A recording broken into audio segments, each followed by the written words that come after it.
December 7, 1941. 7:55 a.m. Pearl Harbor, Territory of Hawaii. The crisp Hawaiian morning, a postcard of blue water and green hills, was violently shredded by the screaming whine of Aichi D-3A Valdai bombers. Below, the placid battleship row, a picture of peacetime readiness, was erupting into fountains of smoke and shrapnel. The men of the U.S. Pacific Fleet, still stirring to life on a Sunday morning, were caught in a nightmare sprung from the tranquil skies. Aboard the flagship USS Pennsylvania, anchored in dry dock, the shockwave from a near-miss hammered Commander Morton L. Deo against a bulkhead. The air instantly tasted of burnt oil and pulverized concrete. Looking out, he saw the unimaginable, a torrent of explosions tearing into the fleet. The Japanese attack, Operation Z, had achieved total surprise. High above the maelstrom, aboard his Nakajima B-5N Kate torpedo bomber heading back out to sea, Lieutenant Commander Mitsuo Fukuda, the overall air commander for the first wave, began to feel a grim elation. He had personally fired the flare for the initial attack, the signal Tora, Tora, Tora, Tiger, Tiger, Tiger, confirming complete surprise. The damage below was catastrophic. Torpedoes, running shallow and true in the harbor's depths thanks to innovative Japanese wooden fins, had ripped the guts out of the battle line. The USS Arizona, struck by an armor-piercing bomb that detonated its forward magazine, vanished in a mountain of fire, taking over 1,000 men with her. The USS Oklahoma capsized, its hull a dark, grotesque whale, exposing its barnacled belly. Fukuda circled, noting the meticulous destruction. Battleships, the primary targets, the old guard of naval power, were burning, sinking, or crippled. The success was undeniable, a textbook execution of naval air power. But as he watched the billowing columns of black smoke, a subtle, nagging question began to form amidst the smoke and triumph. He scanned the familiar moorings, the places where the most valuable targets, the new arbiters of sea power, should have been. Where were the carriers? The Kido Butai, the First Air Fleet, under the command of Vice Admiral Chuchi Nagumo, had launched 353 aircraft in 2 waves. Their mission was explicitly to deliver a knockout blow to the U.S. Pacific Fleet, rendering it incapable of interference for at least 6 months, giving Japan time to secure its greater East Asia co-prosperity sphere. The battleships, according to old naval doctrine, were the heart of the fleet. But Fukuda, a modern naval aviator, knew better. The carriers were the true prize. The air commander's reconnaissance teams, sweeping the horizon even as their comrades bombed the harbor, returned with the same unsettling news. The 3 principal American aircraft carriers, the USS Enterprise, the USS Lexington, and the USS Saratoga, the USS Yorktown was still in the Atlantic, were simply not there. The Enterprise was returning from ferrying fighter planes to Wake Island. The Lexington was on a similar mission to Midway. A lucky roll of the dice for the Americans. An oversight of potentially fatal consequences for the Japanese. As Fukuda's last bomber climbed into the clear sky, leaving behind the hell he had helped create, he transmitted the final damage report back to Nagumo's fleet. The victories were staggering. The casualties are immense. But the air commander's report would carry a crucial, unspoken caveat. The most vital organs of the American fleet were untouched. The sleeping giant had taken a heavy blow to the jaw, but its hands, its capacity to strike back across the vast Pacific, were still free. The second wave, though adding to the destruction of the battleships, missed their chance to compound this strategic failure by prioritizing secondary targets like repair shops or the submarine base. The tactical victory was complete. The strategic picture was beginning to look dangerously incomplete. Hours later, as twilight crept across the Pacific, the High Command of the Imperial Japanese Navy (IJN), aboard the flagship battleship Yamato hundreds of miles away in Hiroshima Bay, received the full operational report from Vice Admiral Nagumo's striking force. The mood was initially euphoric. The reports detailed the sinking of 4 battleships, Arizona, Oklahoma, West Virginia, and California, and the severe damage to the remaining 4. It was a victory unparalleled since Tsushima. A gasp of collective triumph echoed through the command room as Captain Katsuki Megawa, reading the dispatch, recounted the devastation.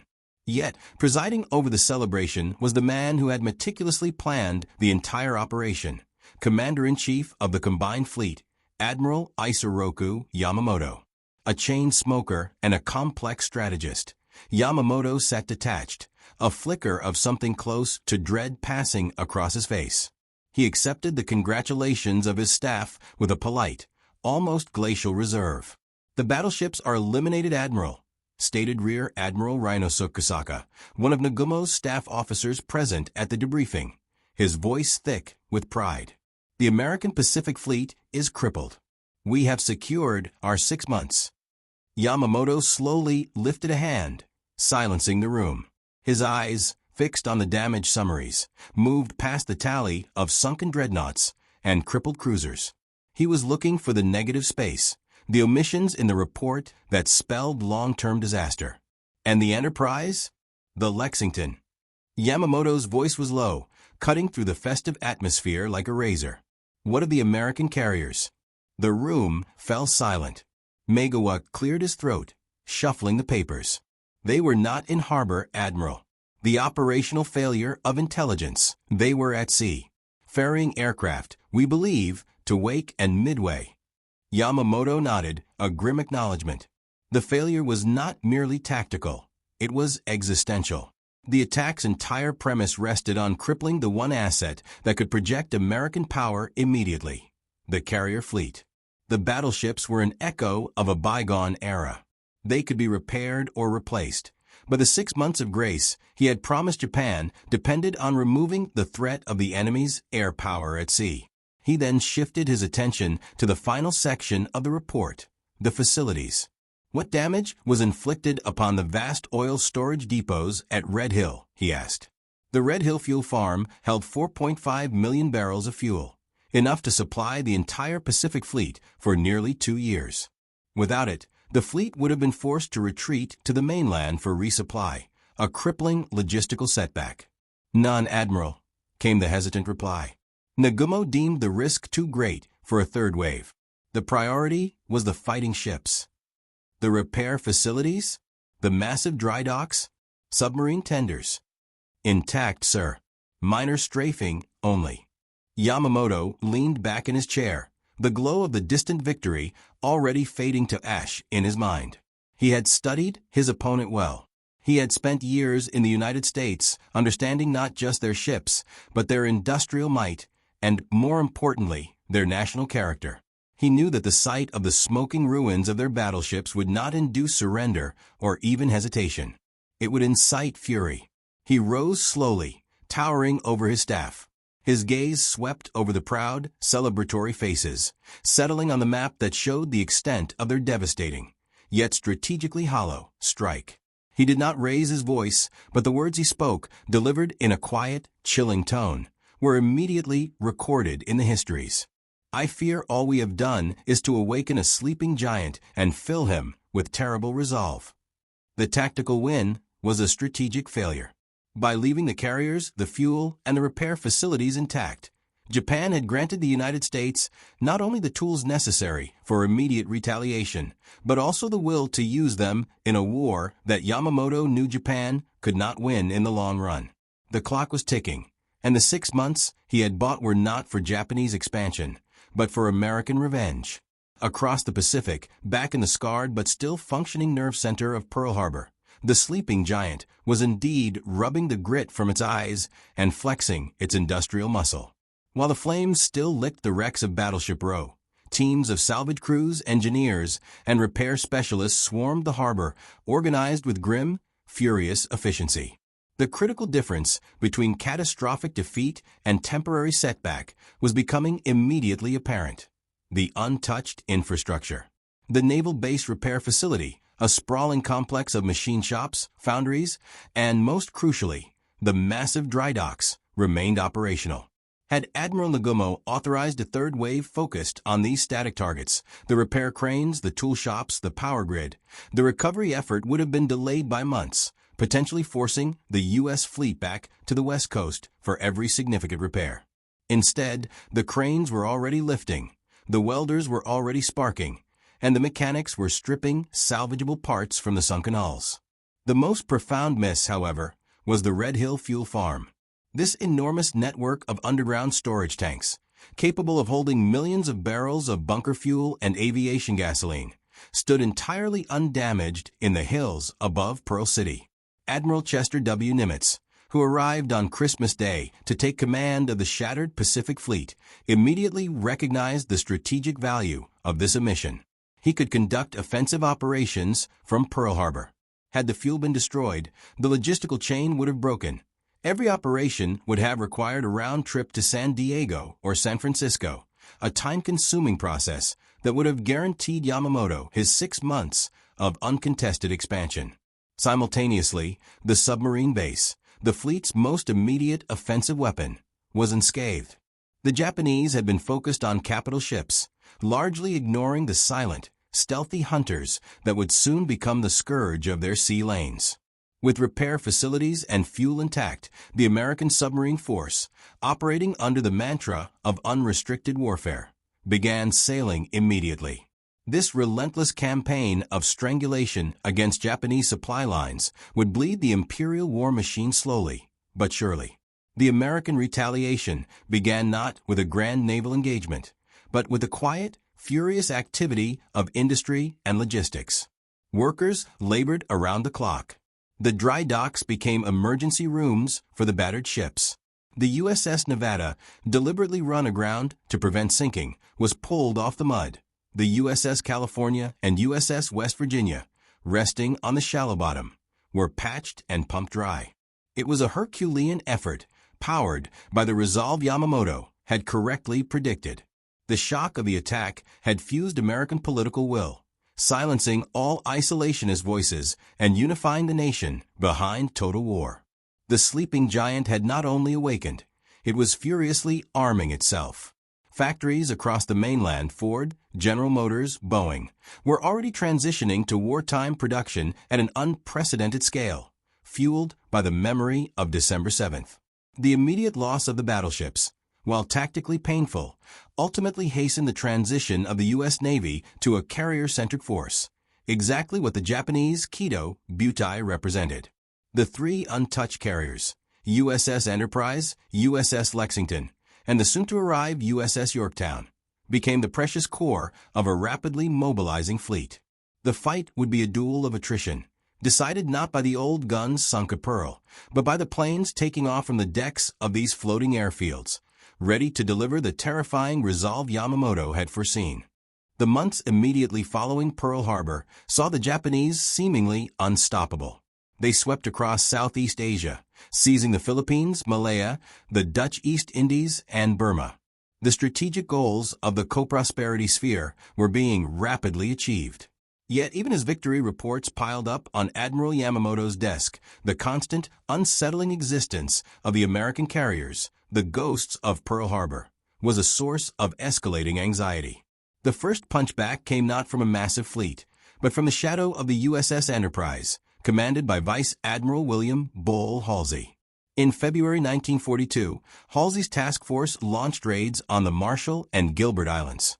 Though minor in scope, these strikes were deeply unnerving to the Japanese high command. They demonstrated that the U.S. Navy was not confined to its continental harbors. It was active, aggressive, and using the very weapon the Japanese had pioneered, the fast carrier strike, to challenge their newly acquired perimeter. The Japanese believed they had bought 6 months of peace. Instead, they had continuous, harassing war. Then came the Doolittle Raid in April 1942. This operation, a desperate gamble launched from the deck of the USS Hornet, a sister ship to the Yorktown, saw 16 B-25 Mitchell bombers take off for a daring, one-way mission to bomb Tokyo itself.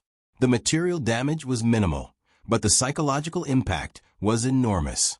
For the American public, it was proof of retaliation and American capability. For the Japanese high command, it was an intolerable, humiliating breach of their homeland sanctity. Yamamoto was incensed.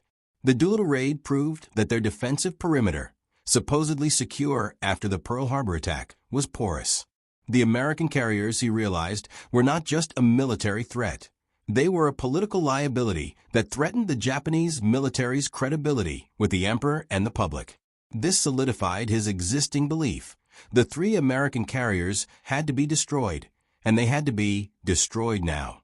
The window he had bought was closing fast, and America's burgeoning industrial capacity meant that every day the U.S. carriers survived. More replacements were being built back in the States. He conceived Operation MI, the decisive move on Midway Atoll. The plan was audacious: lure the remnants of the U.S. Pacific Fleet, specifically the carriers, into a trap far from Pearl Harbor, where the numerically superior Japanese carrier force, the 4 veteran carriers of the Kido Butai, Akagi, Kaga, Soryu, and Hiryu, would annihilate them. The atoll itself was strategically vital, serving as a forward refueling and reconnaissance base for the Americans. If Midway fell, the U.S. defensive line would be forced back to Hawaii. Unbeknownst to Yamamoto, the intelligence advantage he desperately needed was gone. The American Navy, thanks to a small team of cryptographers known as Station HYPO, led by Commander Joseph Rockefort, had cracked the Japanese naval codes, specifically JN-25B. The Americans knew when and where the attack was coming. The ghosts of Pearl Harbor, the 3 precious carriers, the Enterprise, the Hornet, and the patched-up Yorktown, which had been heavily damaged at the Battle of the Coral Sea, but miraculously returned to Pearl in time, were already steaming toward a predetermined ambush point, waiting for the massive, unsuspecting Japanese fleet. The terrible resolve had matured, armed with intelligence and a desire for vengeance. The reckoning was only weeks away. June 4, 1942, northwest of Midway Atoll. The heart of the Pacific War was about to be decided, not by the heavy guns that had defined naval power for decades, but by the precise orchestration of dive bombers and torpedo planes. At dawn, Vice Admiral Chuchi Nagumo, commanding the powerful Kido Butai, launched his first strike wave against the Midway Islands. The plan was going smoothly until critical decisions were derailed by the persistent threat of American reconnaissance planes and early counterattacks. Nagumo received conflicting reports, and as his planes returned from Midway, ready to be rearmed for a crucial second strike, intelligence confirmed the presence of an American carrier force, Task Force 16, Enterprise and Hornet, and Task Force 17, Yorktown. The need to switch armaments, from land attack bombs to armor-piercing torpedoes for anti-ship action, created chaos on the decks of the 4 Japanese carriers. Fuel lines were run, bombs were hauled up, and exhausted men raced to complete the changeover under immense pressure.